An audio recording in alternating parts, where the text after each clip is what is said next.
வணக்கம் நண்பர்களே. தமிழ்நாடு பாலிடிக்ஸில் முக்கியமான 2 டாப்பிக்கை இந்த பதிவில் பார்க்க போகிறோம். முதல் டாபிக் என்ன பார்க்க போகிறோம் அப்படின்னா, இன்னைக்கு மகாவீர் ஜெயந்தி. ஓகே, அனைத்து சமண சமயத்தை சேர்ந்த அனைவருக்குமே இனிய மகாவீர் ஜெயந்தி நல்வாழ்த்துக்களை தெரிவிச்சுக்கிறேன். இப்போ விஷயம் என்ன அப்படின்னு பார்த்தீங்கன்னா, மகாவீர் ஜெயந்தி அன்னைக்கு இந்த மட்டன் கடை இதெல்லாம் ஆல்மோஸ்ட் க்ளோஸ் பண்ணியிருப்பாங்க. ஓகே, ஏன்னா மகாவீர் ஜெயந்தி மகாவீர் அவர்கள் அப்படிப்பட்ட ஒரு தவ வாழ்க்கை வாழ்ந்தவர். அதனால அப்படி கவர்மெண்ட்டே இந்த டிசிஷனை எடுப்பாங்க. இன்னைக்கு பார்த்தீங்க அப்படின்னா, சில சமூக வலைதளத்தில் சில ட்விட்டர் ஐடியை நம்ம பார்க்க முடியுது. உதாரணத்துக்கு IPL INR அப்படின்னு சொல்லிட்டு ஒரு ட்விட்டர் ஐடி. அந்த ஐடிக்குள்ளே போய் பார்த்தீங்க அப்படின்னா, சீமான் அவர்களுடைய ஃபாலோவர் போல சீமானுடைய படம் வச்சிருக்காரு. சீமான்கிட்ட விற்கிற மாதிரியான புகைப்படங்கள்லாம் இருக்குது.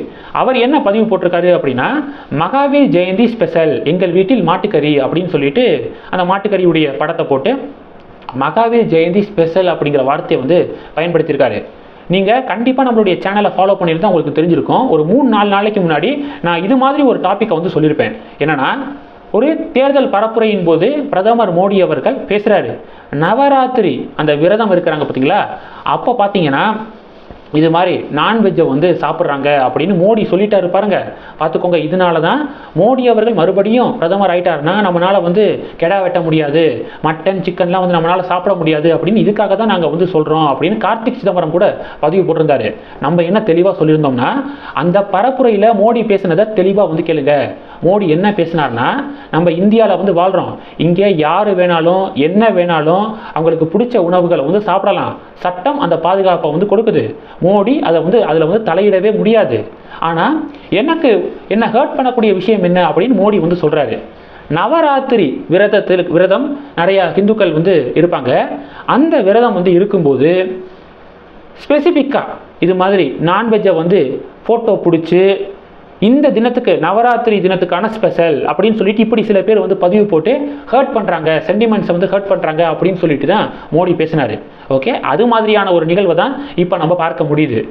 மகாவீர் ஜெயந்தி ஸ்பெஷல் அப்படின்னு போட்டு எங்கள் வீட்டில் மாட்டுக்கறி அப்படின்னு அந்த மாட்டுக்கறியுடைய புகைப்படத்தை ஷேர் பண்ணியிருக்காரு. இதுதான் மோடி சொன்னார். நீங்கள் உங்களுக்கு பிடிச்ச உணவை சாப்பிட்டுக்கோங்க, சட்டம் பாதுகாப்பு கொடுக்குது, உரிமை கொடுக்குது. ஆனால் வேணும்னே ஹர்ட் பண்ணணுமே அப்படிங்கிறதுக்காகவே நீங்கள் இப்படி புகைப்படத்தை போட்டு அந்த ஃபங்க்ஷன் அந்த விழாவுடைய பேரை குறிப்பிட்டு நீங்கள் அப்படி போடுறது தவறு அப்படின்னு சொல்லியிருந்தாரு. அதுக்கான இன்னொரு எவிடன்ஸை நான் இப்போ சொல்லிட்டேன்.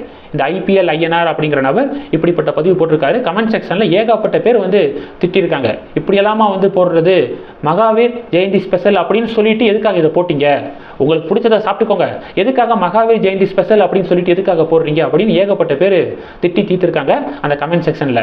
இது முதல் டாபிக்.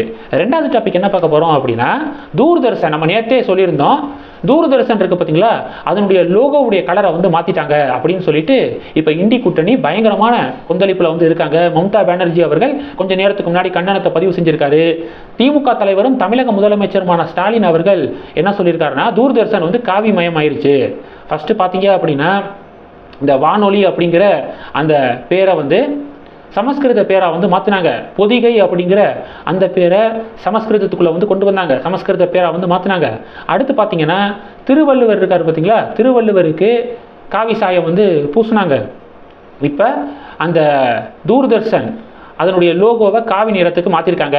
தேர்தல் பரப்புரையின் போது நாங்கள் சொல்கிறது இதுதான், மறுபடியும் பாஜக ஆட்சிக்கு வந்துச்சு அப்படின்னா இது மாதிரி எல்லாத்தையும் காவி மயமாக மாற்றிடும் அப்படின்னு நாங்கள் தொடர்ந்து சொல்கிறோம்ல, அதுக்கான காரணம் இதுதான் அப்படின்னு சொல்லிட்டு திமுக தலைவர் ஸ்டாலின் அவர்கள் பதிவு போட்டிருக்காரு. பாஜக கடுமையான எதிர்ப்பை தெரிவிக்கிறாங்க. இந்த காவியை பார்த்தா எதுக்காக உங்களுக்கு இந்த அளவுக்கு ஒரு கொந்தளிப்பு? நம்ம தேசிய கொடியிலேயே காவி நிறம் இருக்குது, தியாகத்தை குறிக்கக்கூடிய நிறம். அப்போ நிறமாக பார்த்தீங்கன்னா பிரச்சனை கிடையாது, பிரச்சனையாக பார்க்குறீங்க, அதனால தான் இவ்வளோ ப்ராப்ளம் அப்படின்னு சொல்லிட்டு பாஜகவினர் பதிவுகள் போடுறாங்க. இதில் முக்கியமாக பார்த்தீங்க அப்படின்னா, சில பேர் சன் டிவியுடைய லோகோவெல்லாம் எடுத்து ஷேர் பண்ணுறாங்க. சன் டிவியுடைய லோகோவும் காவி நிறத்தில் தான் இருக்குது பாருங்க கிட்டத்தட்ட, அப்போ அதை சேஞ்ச் பண்ணுவீங்களா அப்படின்னு சொல்லிட்டு சில பேர் கேள்விகள் எழுப்புறதை பார்க்க முடியுது. இதில் முக்கியமாக திருவள்ளுவரை குறித்து ஸ்டாலின் அவர்கள் பேசியிருக்காரு.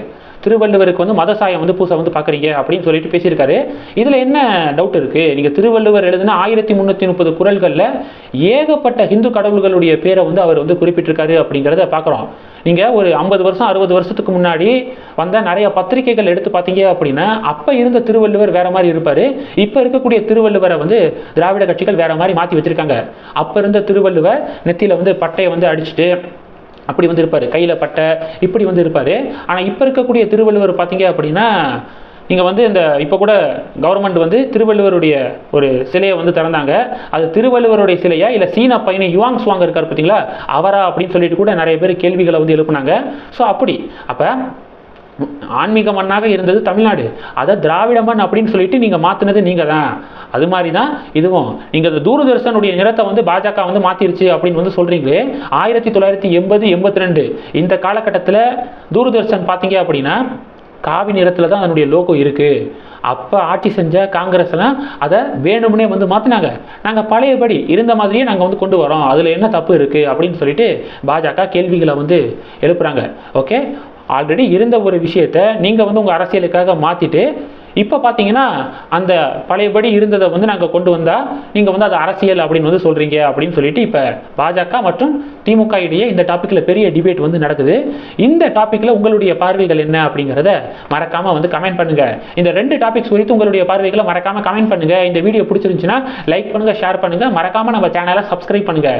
மேலும் நம்ம சேனலுக்கு சப்போர்ட் பண்ணணும் அப்படின்னு ஆசைப்பட்டீங்கன்னா நான் பேசக்கூடிய வீடியோக்கு கீழே நன்றி அப்படிங்கிற ஆப்ஷன் இருக்குது, அதை கிளிக் பண்ணி உங்களால் முடிந்த தொகையை சேனல் வளர்ச்சிக்காக கொடுத்து உதவி செய்யலாம். இல்லை ஜாயின் பட்டனை கிளிக் பண்ணி நம்ம சேனலுக்கு மெம்பராக வந்து ஆகலாம். நன்றி. ஜெய் ஹிந்த்.